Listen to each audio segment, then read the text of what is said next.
नमस्कार दोस्तों। आज हम आपके सामने एक जो सिनॉप्सिस राइटिंग कैसे किया जाता है और उसका किस तरीके का फॉर्मेट होता है उसके बारे में डिस्कस करेंगे। क्योंकि जब भी आप पीएचडी में एडमिशन लेने जाते हैं, अगर आप नेट क्वालिफाइड हैं या जेआरएफ हैं, अब तो नेट और जेआरएफ जो है वो मैंडेटरी कर दिया है, लेकिन कहीं कहीं जो कॉलेजेस हैं वो अगर पीएचडी में भी एडमिशन देते हैं तो उसके लिए वो एक पीएचडी एंट्रेंस टेस्ट लेते हैं और इंटरव्यू के समय आपको जो है वो सिनॉप्सिस प्रस्तुत करना होता है। तो ये जो सिनॉप्सिस होता है उसका बड़ा महत्व होता है।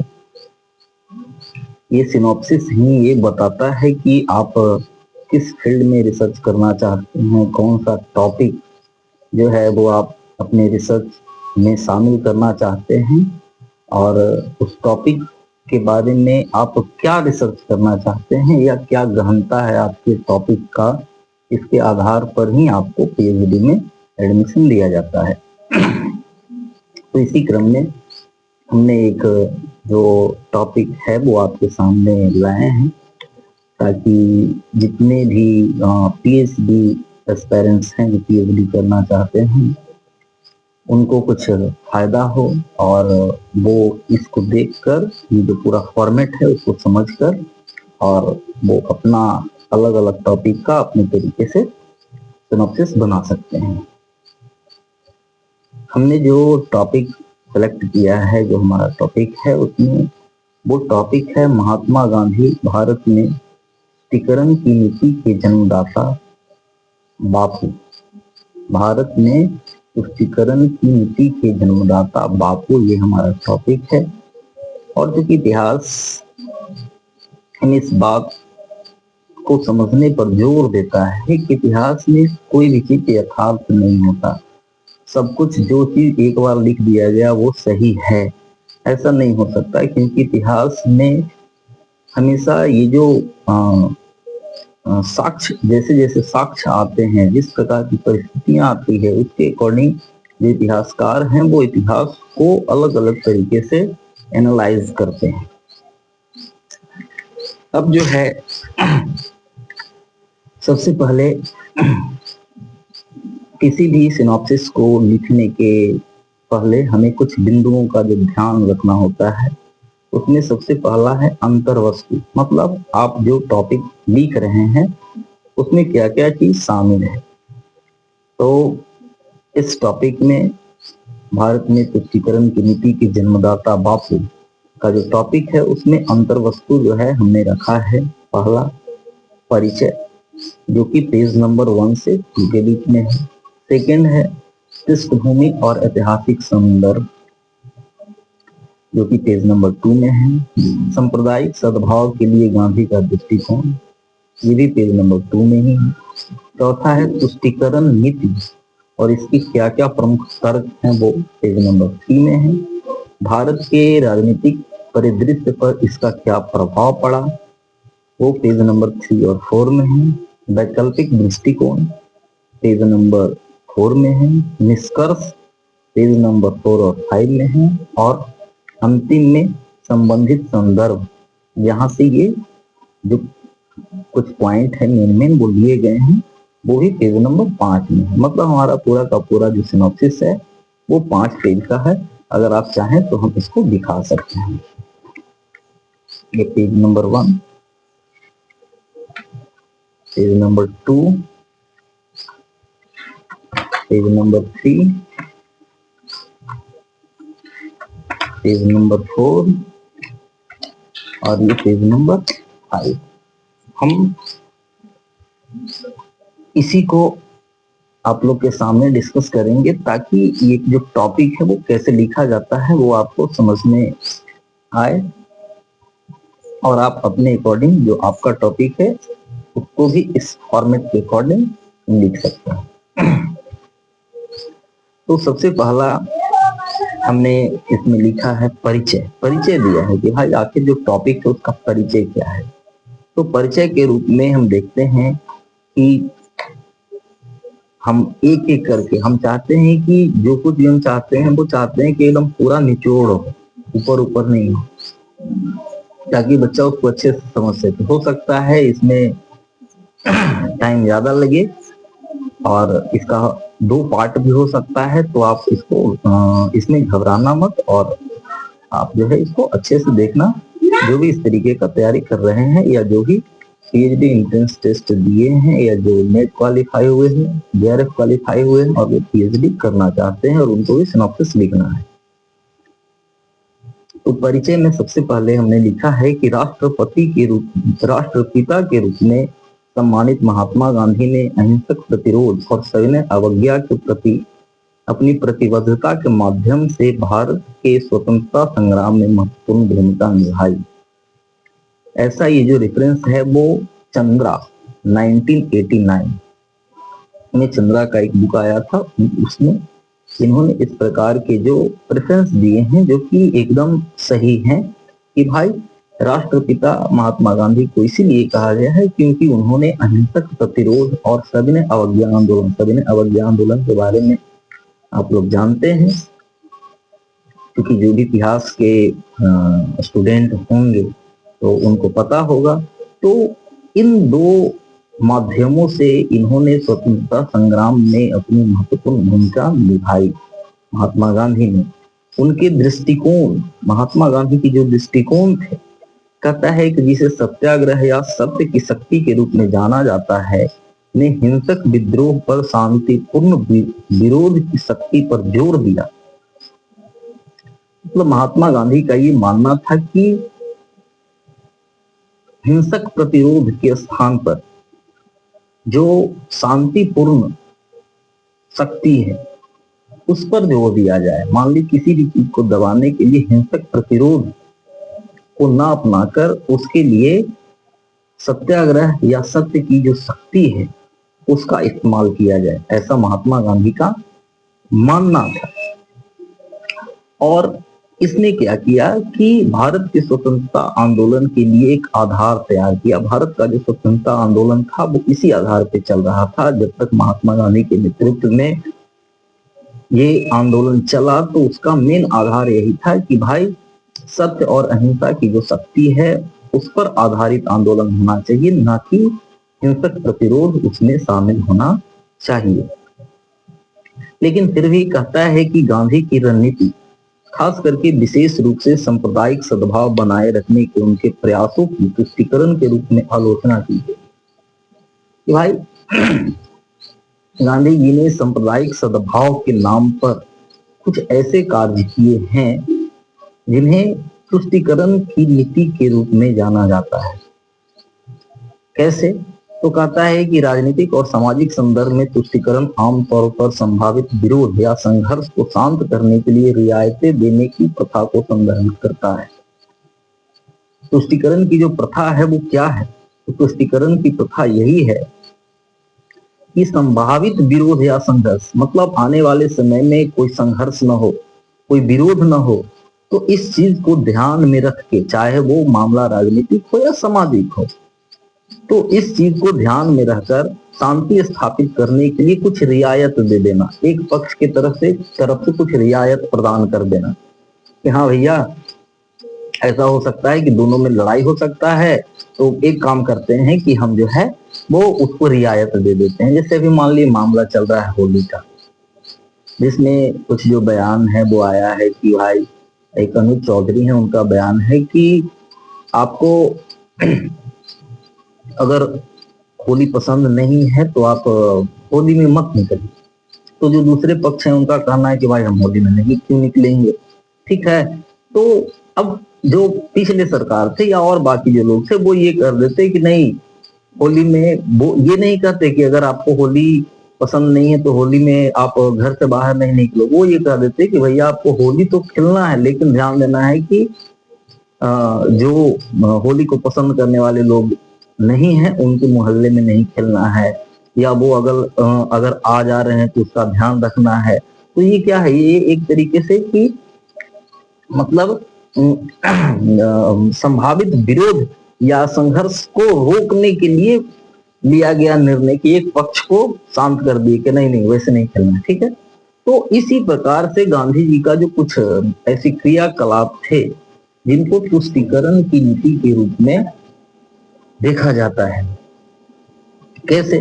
तो उनके जो आलोचक जो हैं वो एक तर्क देते हैं कि गांधी के तरीकों, विशेष रूप से सांप्रदायिक मुद्दों में उनकी भागीदारी, जहां जहां पे भी कोई अगर सांप्रदायिक मुद्दा आया तो वहां पे जो उनका भागीदारी था, राजनीतिक और वैचारिक कठोरता पर शांति को प्राथमिकता देती है।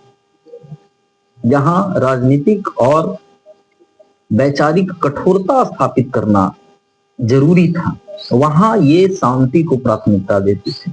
जैसे एग्जाम्पल के रूप में आप सरदार वल्लभ भाई पटेल का नाम जानते होंगे। जब देसी रियासतों का जो विलय हो रहा था या कश्मीर को जब भारत में शामिल किया गया था, तो वहां इन्होंने क्या किया, सरदार वल्लभ भाई पटेल ने वहां इन्होंने राजनीतिक और वैचारिक कठोरता को स्थापित किया। और यही कारण है कि भारत के जो आज जितने भी देसी रियासत हैं वो हमारे साथ हैं, और जम्मू कश्मीर का भी एक बड़ा पार्ट हमारे पास है। लेकिन गांधी जी इस नीति के विपरीत थे। वो राजनीतिक और वैचारिक कठोरता के स्थान पर शांति को प्राथमिकता देते थे और इस प्रकार कथित पक्षपात के माहौल को बढ़ावा देते थे, ऐसा नंदा का कहना है। उनका नंदा का एक जो बुक आया है 1995 में, उसमें नंदा ने इसका वर्णन किया है, जिक्र किया है। अब देखिए, कहता है कि इस अध्ययन का उद्देश्य सांप्रदायिक सद्भाव और तुष्टीकरण के रूप में राजनीतिक वार्ता के प्रति गांधी का जो दृष्टिकोण था,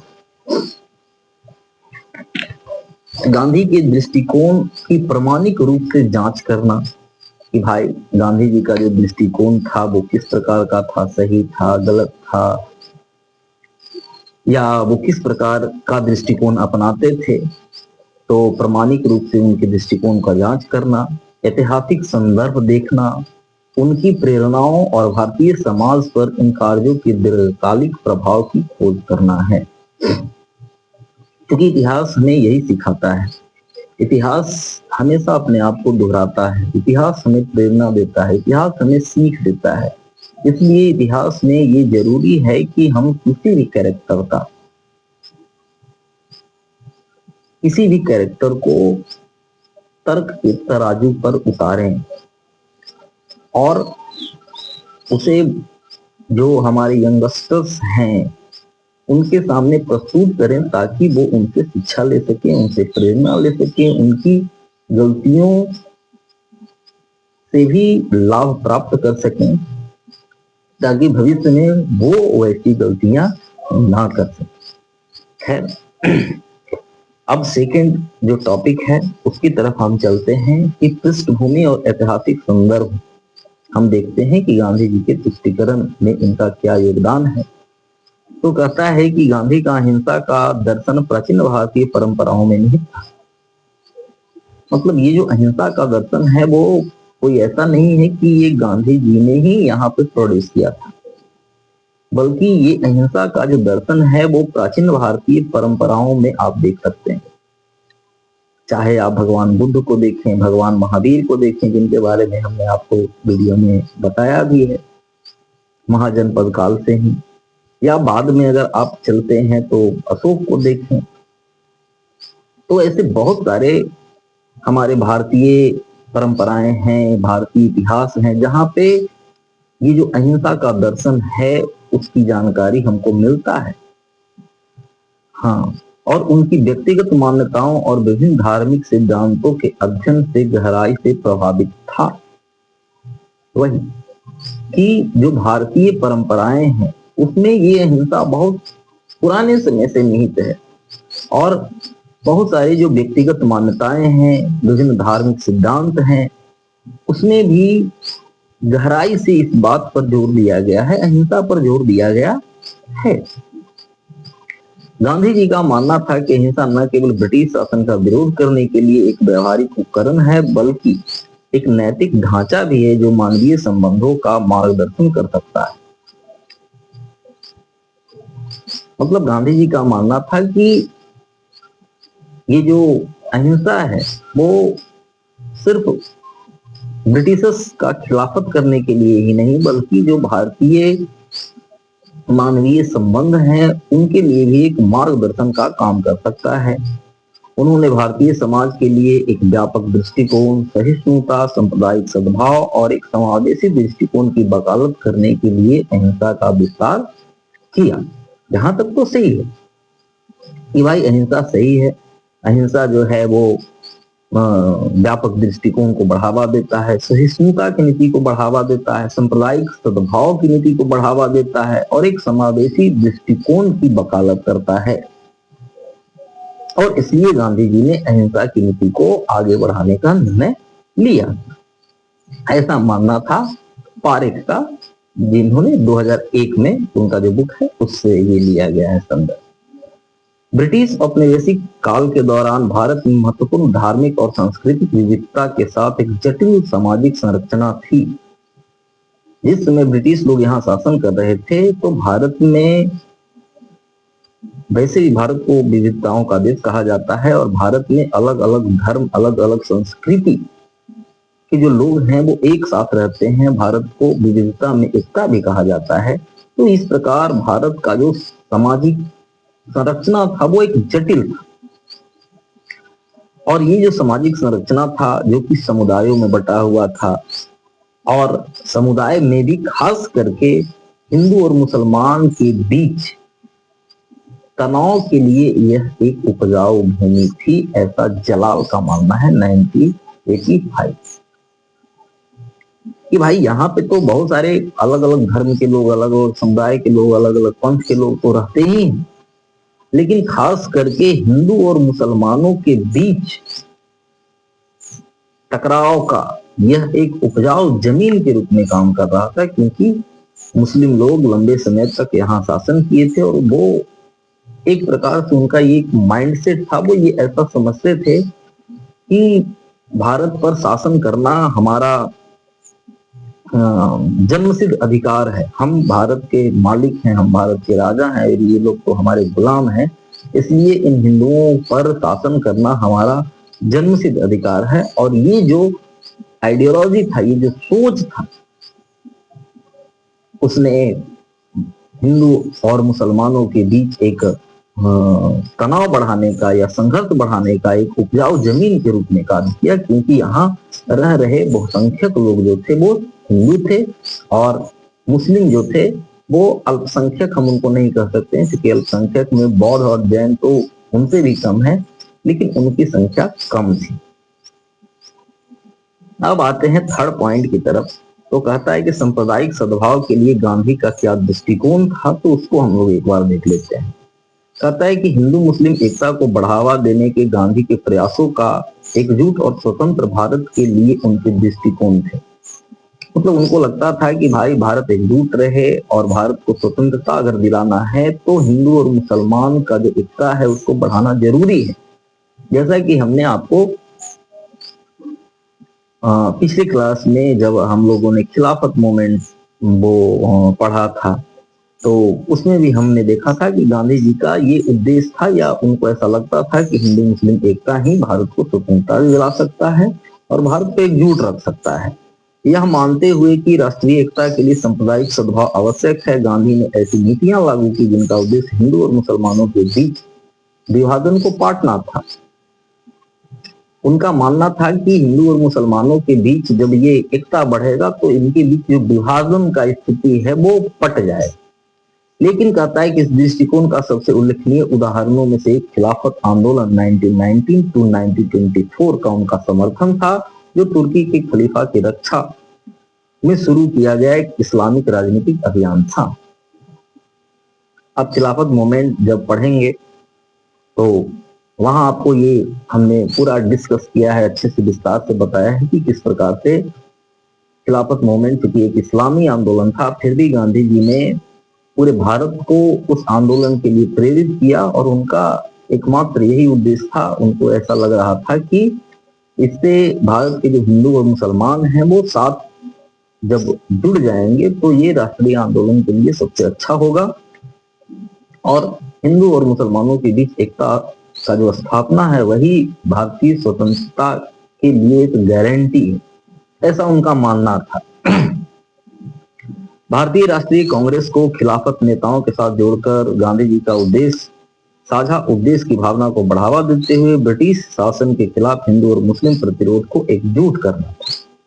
हालांकि उनके समर्थन ने अस्थायी रूप से सांप्रदायिक विभाजन को पाटने में मदद की, लेकिन इनकी आलोचना भी हुई। क्या आलोचना हुई?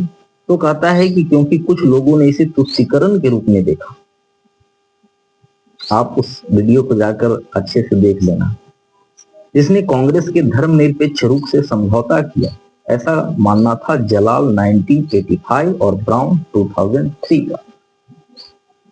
इस तरीके से कांग्रेस का ये जो एक कंसेप्ट था, ये जो धर्मनिरपेक्ष पार्टी का जो कंसेप्ट था कि भाई हम धर्म के आधार पे किसी को सपोर्ट नहीं करेंगे, लेकिन जब गांधी जी ने खिलाफत आंदोलन के नाम पर उसको सपोर्ट करना शुरू किया, खिलाफत आंदोलन को सपोर्ट करना शुरू किया जो कि एक धार्मिक आंदोलन था, और अपने साथ साथ जब कांग्रेस को भी उसको सपोर्ट करने के लिए प्रेरित किया और कांग्रेस भी जब उसको सपोर्ट करने लगा, तब तो इससे ये क्लियर हो जाता है कि कांग्रेस का ये जो धर्मनिरपेक्ष स्वरूप था उसमें परिवर्तन ला दिया गांधी जी। क्योंकि अभी तक कांग्रेस जो है वो धार्मिक मुद्दों को शामिल नहीं करती थी अपने कार्यक्रम में, लेकिन अब तो धर्म के लिए ही कांग्रेस जो है वो आंदोलन कर रही थी। तो एक प्रकार से गांधी जी ने कांग्रेस का जो धार्मिक स्वरूप, जो धर्मनिरपेक्ष स्वरूप था, उसको परिवर्तित करने का, ऐसा मानना है जलाल और ब्राउन का। फिर कहता है कि खिलाफत आंदोलन के अलावा गांधी अक्सर सांप्रदायिक संघर्ष में हस्तक्षेप करते थे, दोनों समुदाय से अहिंसक तरीके अपनाने का आग्रह करते थे और क्षमा और समझ के महत्व पर जोर देते थे। उदाहरण के लिए दंगों या सांप्रदायिक तनाव के दौरान हिंदू मुस्लिम एकता पर गांधी के आग्रह ने कभी कभी उन्हें रियायतें देने या ऐसे काजों से बचने के लिए प्रेरित किया जो मुस्लिम समुदाय को अलग थलग कर सकते थे, पक्षपात की धारणा को बढ़ावा दे सकते थे। नंदा 1995।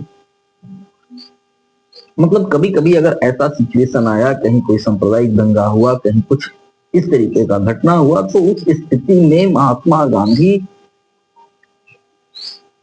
थोड़ा शांत हो जाते थे। जैसे आज होता है कि मान लीजिए अगर कोई दूसरे समुदाय के लोग के द्वारा अगर कोई किसी प्रकार का कोई हिंसा किया जाता है, तो उस पर बहुत सारे जो लोग हैं वो चुप हो जाते हैं।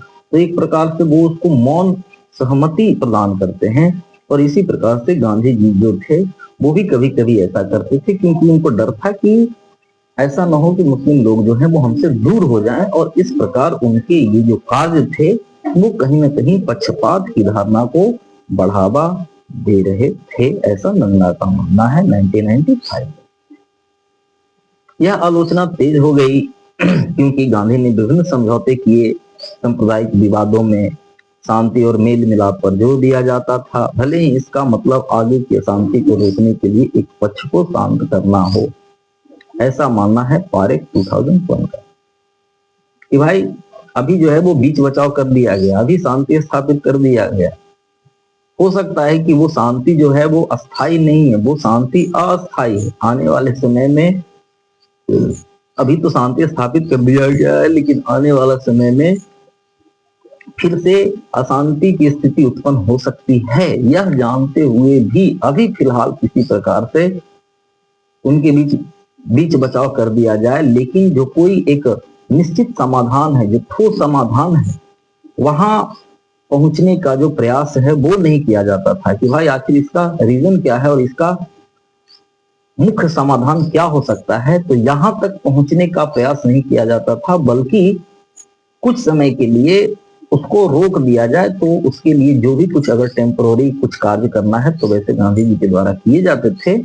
और खास करके इस तरीके के जो विवाद होते थे उनमें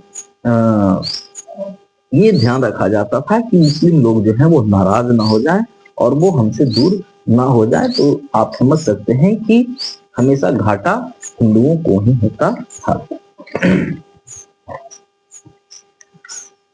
अब तुष्टीकरण नीति के जो कुछ प्रमुख तर्क हैं उसको हम देख लेते हैं। तो कहता है कि सांप्रदायिक सद्भाव के उद्देश्य से गांधी की नीतियां जांच के बिना नहीं रही। भाई जब भगवान राम और कृष्ण का जो कैरेक्टर है उसका एस्टिमेशन हुआ तो भाई गांधी जी का तो ही होना था। मतलब जितने भी हमारे जो ऐतिहासिक लीडर हैं उनके बारे में उनका पक्ष और उनका विपक्ष दोनों को समझना जरूरी है। और इसी प्रकार से गांधी जी का भी जो नीतियां थी उनका भी जांच अलग अलग समय में अलग अलग इतिहासकारों के द्वारा किया गया। उनके जो आलोचक हैं उन्होंने तर्क दिया कि उनके कुछ कार्य संतुलित नेतृत्व के बजाय तुष्टीकरण के समान थे। मतलब कहीं कहीं पे जो संतुलन स्थापित करना, हमें आपके पीछे भी बताया कि अगर कोई विवाद हो गया है, कुछ हो गया है, तो वहां पे संतुलन स्थापित करने के स्थान पर वहां तुष्टीकरण का जो भावना था उसको देखा जाता था। उदाहरण के लिए कहता है कि विभाजन वार्ता के दौरान गांधी का रुख अक्सर मुस्लिम नेताओं के प्रति सौहार्दपूर्ण माना जाता था, क्योंकि उन्होंने हिंदू हितों से समझौता करने की जोखिम पर भी विभाजन को रोकने की कोशिश की थी। जिस समय भारत का विभाजन हो रहा था उस समय गांधी जी का जो रुख था वो मुस्लिम नेताओं के प्रति अक्सर सौहार्दपूर्ण रहता था, क्योंकि उनका ऐसा मानना था कि भाई हिंदू हितों के साथ भी समझौता किया जा सकता है लेकिन किसी प्रकार से विभाजन को रोका जाए। ऐसा ली का मानना है, जो 1977 ली 1977 से ये लिया गया है कि भाई ऐसा देखा गया कि विभाजन रोकने के लिए गांधी जी जो है वो किसी हद तक जाने के लिए तैयार थे, और खास करके जो मुस्लिम लीडर्स थे उनका ये तुष्टीकरण करने में लगे हुए थे। उनका जो हित है उनको ज्यादा तजब्बो दे रहे थे, उनके प्रति सौहार्दपूर्ण इनका जो है वो नीति था, और वो चाहते थे कि हिंदू हितों से समझौता अगर करने के बाद भी ये विभाजन रुक जाता है तो वो सही है। अल्पसंख्यक शिकायतों से निपटने के उनके दृष्टिकोण पर भी इसी तरह सवाल उठाए गए हैं। विरोधियों ने दावा किया है कि वह उन उदाहरणों को नजरअंदाज करते थे जहां हिंदू बहुसंख्यक हाशिए पर हो सकते थे। इसके बजाय उन्होंने कलह से बचने के लिए अल्पसंख्यक मांगों को समायोजित करने पर ध्यान केंद्रित किया। ऐसा ब्राउन 2003 का था कि भाई अल्पसंख्यक, तो अल्पसंख्यक का जहां भी मामला आएगा तो अल्पसंख्यक का क्या उदाहरण होना चाहिए, अल्पसंख्यक का क्या डिफिनेशन होना चाहिए। जैसे मान लिए ठीक है, अगर हम चलते हैं कि भाई कुछ राज्य में, मान लिए कि यूपी में, एमपी में, दिल्ली में, ठीक है मुस्लिम जो है वो अल्पसंख्यक में है, लेकिन जम्मू कश्मीर में तो मुस्लिम बहुसंख्यक में है। तो यहाँ अल्पसंख्यकों को जो जो अधिकार दिए जा रहे हैं वही अधिकार वहां भी अल्पसंख्यकों को दिए जाने चाहिए। अभी नया नया ये घटना है, कल का ही है कि वो कश्मीर में फैशन शो हो रहा है, और बहुत सारे जो लोग हैं मुस्लिम जो नेता हैं, उलेमा है, उनका कहना है कि नहीं ये तो गलत हो रहा है।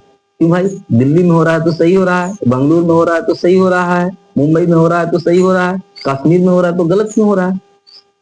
दिल्ली में, बेंगलुरु में, कलकत्ता में, यहाँ तो आप ये मांग करते हैं कि भाई हमें धार्मिक स्वतंत्रता है, धार्मिक आजादी है, और यही चीज तो कश्मीर में भी लोग मांग सकता है, क्योंकि कश्मीर भी तो भारत का एक अंग है। तो इसी ये जो मानसिकता है, इस मानसिकता का जो बीजारोपण है वो गांधी जी के द्वारा ही किया गया था कि भाई अल्पसंख्यक का अलग अलग जगह पे अल्पसंख्यक को अलग अलग से परिभाषित करना, पूरे अल्पसंख्यकों के लिए एक समान कोई जो सिस्टम है वो क्रिएट नहीं करना, बल्कि जहां हिंदू अल्पसंख्यक है वहां उन अल्पसंख्यकों के हितों का कोई ध्यान नहीं रखा जाना, लेकिन जहां मुस्लिम अल्पसंख्यक है वहां उनको विशेष रियायत प्रदान किया जाना। ये जो जड़ है उसके जन्मदाता कहीं ना कहीं गांधी जी ही थे, और ऐसा ब्राउन का मानना है 2003। कहता है कि इस प्रवृत्ति के कारण यह आरोप लगने लगा कि गांधी ने राजनीतिक लाभ या नियंत्रण से अधिक सांप्रदायिक सद्भाव को प्राथमिकता दी, क्योंकि वह एकता के पक्ष में वैचारिक बलिदान देने को तैयार थे। उदाहरण के लिए आजादी की अगुवाई में सांप्रदायिक मांगों के प्रति उनकी प्रतिक्रिया में मुस्लिम लीग को संतुष्ट करने के लिए रियायतों की एक श्रृंखला शामिल थी। जब मुस्लिम लीग का निर्माण हुआ और मुस्लिम लीग ने एक अलग रास्ता पकड़ा, तो उस समय भी गांधी जी ने मुस्लिम लीग को बहुत सारी रियायतें प्रदान की, और उसका एक पूरा का पूरा श्रृंखला है जो स्वतंत्र भारत में मुसलमानों के लिए अलग प्रतिनिधित्व, चाहे मुसलमानों को अलग प्रतिनिधित्व दिया जाए, और सुरक्षा उपायों की आवश्यकता के बारे में तेजी से मुखर हो रही थी, ऐसा मानना है चंद्रा 1989 का। आलोचकों का तर्क है कि ऐसे उपायों को तुष्टीकरण के रूप में माना जाता है, क्योंकि वे स्वतंत्रता संग्राम की राजनीतिक अखंडता से समझौता करते प्रतीत होते थे। जैसा कि हमने आपको खिलाफत आंदोलन में बताया कि भैया ये खिलाफत आंदोलन क्यों हो रहा है, तो खिलाफत आंदोलन हो रहा है फर्स्ट वर्ल्ड वॉर में तुर्की पराजित हुआ, उसके कारण तुर्की का जो खलीफा है वो पूरे विश्व के मुसलमानों का हेड है, और इस कारण से भारत में आंदोलन स्टार्ट हुआ। तो क्या ये गांधी जी गारंटी दे सकते थे कि अगर तुर्की युद्ध में जीत जाता, अगर जर्मनी युद्ध में जीत जाता, तो वो वही समझौता इंग्लैंड और फ्रांस के साथ नहीं करता जो समझौता फ्रांस और इंग्लैंड ने तुर्की और जर्मनी के साथ किया?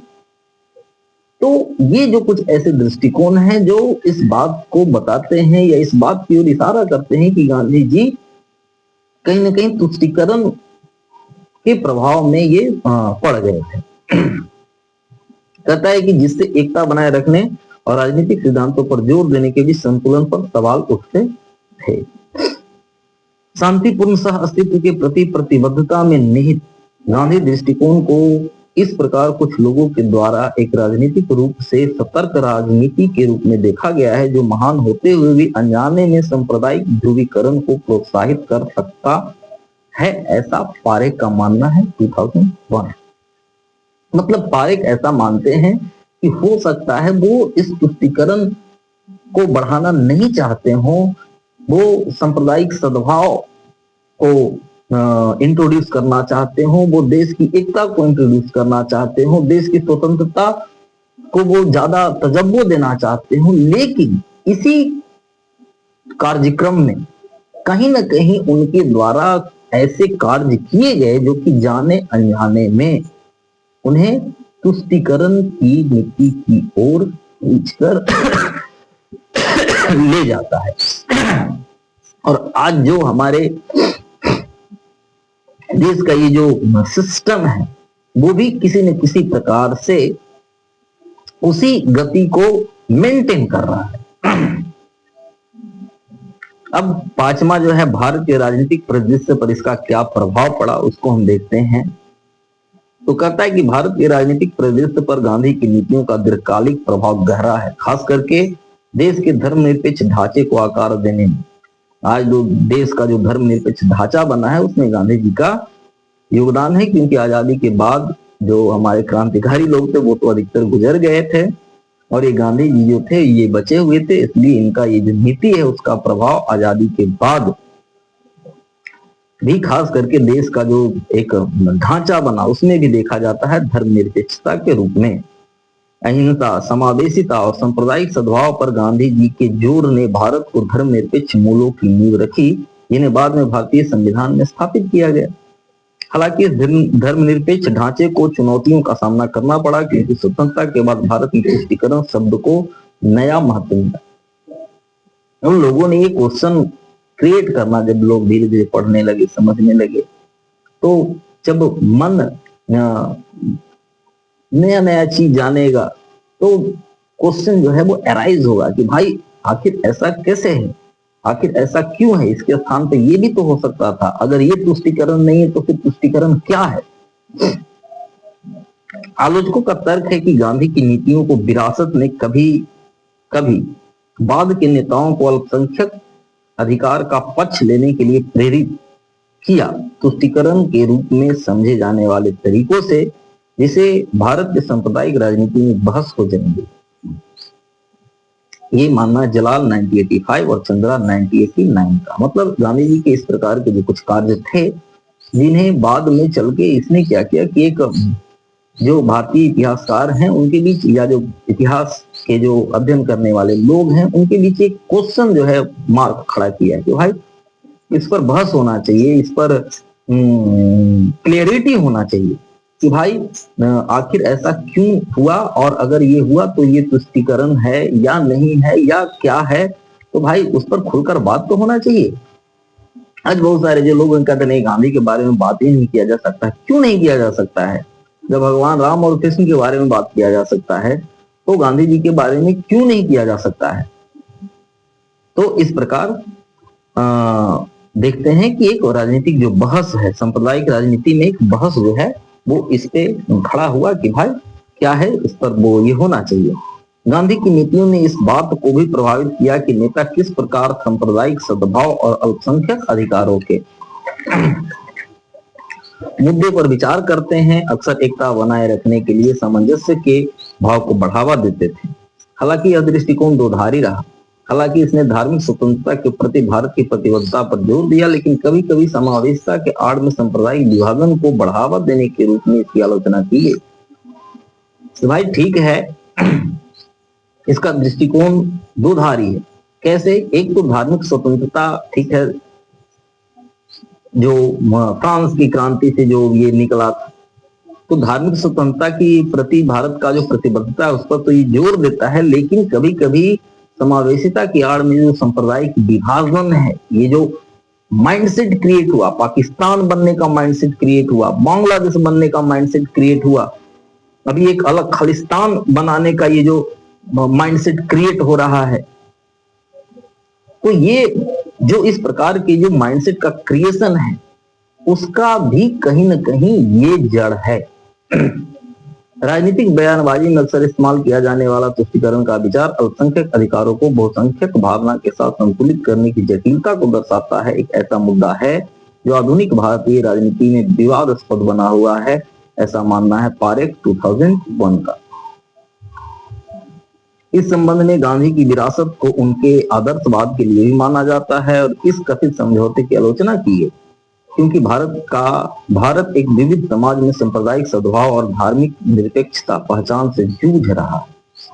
समझ में नहीं आ रहा है भारत को कि भाई आखिर ये धर्म निरपेक्षता है क्या। जो हमारे लीडर्स लोग हैं, जो हमारे नेता लोग हैं, वो इस धर्म निरपेक्षता को अपने अपने तरीके से परिभाषित कर दे रहे हैं, अपने अपने फायदा के अकॉर्डिंग परिभाषित कर दे रहे हैं। जहां उनको जो फायदा नजर आ रहा है उस फायदा के अकॉर्डिंग वो उसको परिभाषित कर रहे हैं। और ये जो है वो आज भी धर्मनिरपेक्ष पहचान जो है भारत का, वो एक प्रकार से कह सकते हैं कि सांप्रदायिक सद्भाव और जो धार्मिक जो धर्मनिरपेक्ष है वो आज भी एक संघर्षों से जूझ रहा है। अब वैकल्पिक दृष्टिकोण को हम देख लेते हैं। छठा कहता है कि आलोचनाओं के बावजूद गांधी के कई अनुयायी और विद्वान तर्क देते हैं कि उनके कार्य सैद्धांतिक थे और उपनिवेशिक भारत के संदर्भ में आवश्यक थे। उनका तर्क है कि गांधी की नीतियां, जिन्हें अक्सर तुष्टीकरण के रूप में देखा जाता है, शांति और एकता के प्रति ईमानदार प्रतिबद्धता पर आधारित थी, जो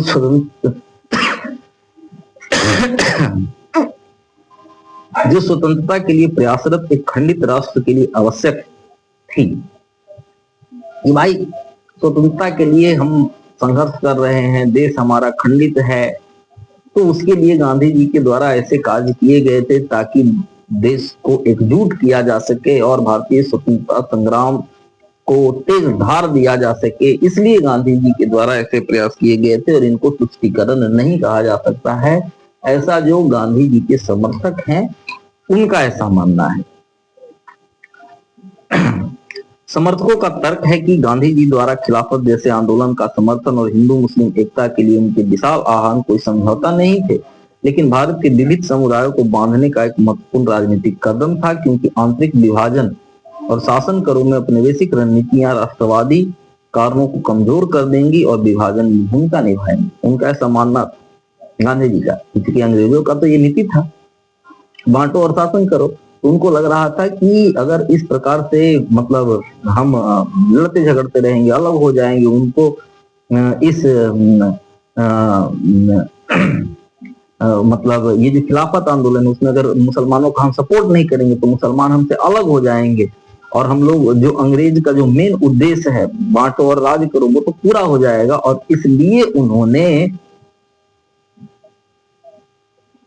कांग्रेस का जो धर्मनिरपेक्ष स्वरूप था उसको भी बदल दिया, और इसलिए उन्होंने इन सारे कार्यों को किया, ऐसा मानना है उनके समर्थकों का। ऐसा पारेख कहते हैं 2001 में। जवाहरलाल नेहरू और सी राजगोपालाचारी जैसे प्रमुख अनुयायियों का मानना था कि गांधी का अहिंसा और मेल मिलाप पर जोर उनकी नैतिक दृष्टि में निहित था, जो सांप्रदायिक सद्भाव को भारत के भविष्य के लिए महत्वपूर्ण मानते थे। उन्होंने तर्क दिया कि गांधी के निर्णय एक परिकलित संतुलन था, जिसका उद्देश्य था एक लोकतांत्रिक समावेशी भारत का निर्माण करना, जहां सभी धार्मिक और सामाजिक समूह सुरक्षित महसूस करें। ऐसा ब्राउन का कहना है 2003 में। इस बचाव से पता चलता है कि गांधी के कार्य रियायतें नहीं थे, बल्कि एकजुटता और स्वतंत्र भारत के प्रति उनकी अटूट प्रतिबद्धता की अभिव्यक्ति थे। एक प्रतिबद्धता जो लोगों को प्रेरित करती है, जो धर्मनिरपेक्षता को राष्ट्र की पहचान की आधारशिला के रूप में देखते हैं, ऐसा मानना था चंद्रा का। अब निष्कर्ष के रूप में हम पहुंचते हैं तो कहता है निष्कर्षतः सांप्रदायिक मुद्दों पर गांधी का दृष्टिकोण, जिसकी अक्सर पुष्टिकरण के रूप में आलोचना की जाती है, अहिंसा और एकता में उनके गहरे विश्वास से प्रभावित एक बदली हुई रणनीति थी। इस विश्लेषण ने उन नेताओं की आलोचनाओं को उजागर किया जो उनके कार्यों को विभाजनकारी मानते थे, और समर्थकों का दृष्टिकोण जिन्होंने उनके तरीकों को उस समय के लिए नैतिक रूप से आवश्यक माना था। जबकि हिंदू मुस्लिम एकता पर गांधी की नीतियां अक्सर निरंतर थी। एकजुट भारत, धार्मिक और सामाजिक कलह से मुक्त के दृष्टिकोण पर आधारित थी। क्या उनके दृष्टिकोण वास्तव में तुष्टीकरण का था या एकता बनाए रखने का राजनीतिक प्रयास, यह बहस का विषय बना हुआ है, जो उनकी विरासत की जटिलता को दर्शाता है। आधुनिक भारत के लिए गांधी के दृष्टिकोण के निहितार्थ बहुत गहरे हैं। उनके आदर्श सांप्रदायिक सद्भाव और अल्पसंख्यक अधिकारों पर समकालीन नीतियों को प्रभावित करना जारी रखते हैं, जो निष्पक्षता की कथित आवश्यकता के साथ समावेशिता को संतुलित करने की चुनौती पर जोर देते हैं। गांधी जी के विरासत एक मॉडल और चेतावनी दोनों के रूप में कार्य करती है, जो नीति निर्माताओं को भारत की विविधता को प्रबंधित करने के लिए आवश्यक नाजुक संतुलन की याद दिलाती है, क्योंकि सांप्रदायिक मुद्दे भारत के राजनीतिक विमर्श में प्रासंगिक बने हुए हैं। गांधी के कार्य एकता को बढ़ावा देने या स्थायी महत्ता को रेखांकित करते हैं, फिर भी सभी समुदायों के लिए समानता और न्याय के सिद्धांतों से समझौता किए बिना। ऐसा नंदा 1995 और जलाल 1985 का मानना है।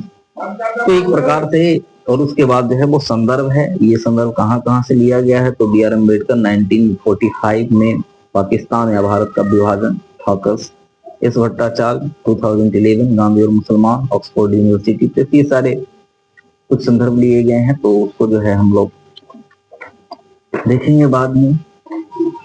फिर भी हम ये कह सकते हैं कि ये जो टॉपिक है वो बड़ा इंटरेस्टिंग टॉपिक है, जिस पर रिसर्च होना चाहिए, और बहुत सारे जो लोग हैं वो रिसर्च कर भी रहे हैं। गांधी जी की जो नीतियां हैं उसके बारे में ये पता लगाया जा रहा है। उनके जो पक्ष हैं या विपक्ष हैं, दोनों के बीच में वो चर्चाएं हो रही हैं। लेकिन हमारा जो आज का भी जो भारतीय सिस्टम है, वहाँ एक जो समस्या है वो ये देखा जा रहा है, वैसे तो अभी सिलेबस में भी कुछ परिवर्तन किया जा रहा है, चेंजिंग किया जा रहा है। अभी छावा मूवी आया है, इसमें इस बात को जोरों से लोगों के द्वारा उठाया जा रहा है कि भाई हम लोग गलत इतिहास पढ़ाया गया है, सही इतिहास पढ़ाया नहीं गया है। और आज भी हमारे कॉलेज और यूनिवर्सिटी में बहुत सारे ऐसे लोग बैठे हुए जो कि तुष्टीकरण की नीति के पोषक हैं, और वो इस बात पर बहस ही नहीं करना चाहते कि गांधी की जो नीतियां थी वो तुष्टीकरण से प्रभावित थी भी कि नहीं। और बहुत सारे जो प्रोफेसर्स हैं, लेक्चरर्स हैं, वो जैसे ही आपका इस तरीके का सिनॉप्सिस उनके सामने जाता है वो इसको रिजेक्ट कर देते हैं। ठीक है, वो इसको पढ़ते ही नहीं है, वो आप गहराई को समझने का प्रयास ही नहीं करते हैं, क्योंकि वो उनके दिमाग में एक अलग माइंडसेट जो है वो क्रिएट हो गया है, और उस माइंडसेट के क्रिएशन के कारण वो इस विषय पर चर्चा ही नहीं करना चाहते। लेकिन ऐसा होना नहीं चाहिए, क्योंकि जो हमारा जो समाज है वो तभी आगे बढ़ेगा जब वहां पे खुले विचारों से किसी बात पे चर्चा की जाएगी। और बाकी तो आप लोग समझदार हैं, जो भी बच्चा ये देख रहा है वो समझदार है, वो सारी चीजों को वो समझता है। तो ये था हमारा सिनॉप्सिस, जिससे आपको भी फायदा हो सकता है और आप इसको भी अपने तरीके से डील कर सकते हैं, या किसी भी टॉपिक में इस तरीके का जो फॉर्मेट है उसका यूज करके आप सिनॉप्सिस लिख सकते हैं, पीवीटी में एडमिशन ले सकते हैं, और अलग अलग जो सब्जेक्ट्स हैं या टॉपिक्स उस पर आप रिसर्च कर सकते हैं। तो फिर मिलते हैं किसी नेक्स्ट क्लास में। तब तक के लिए वीडियो देखने के लिए बहुत बहुत धन्यवाद। नमस्कार।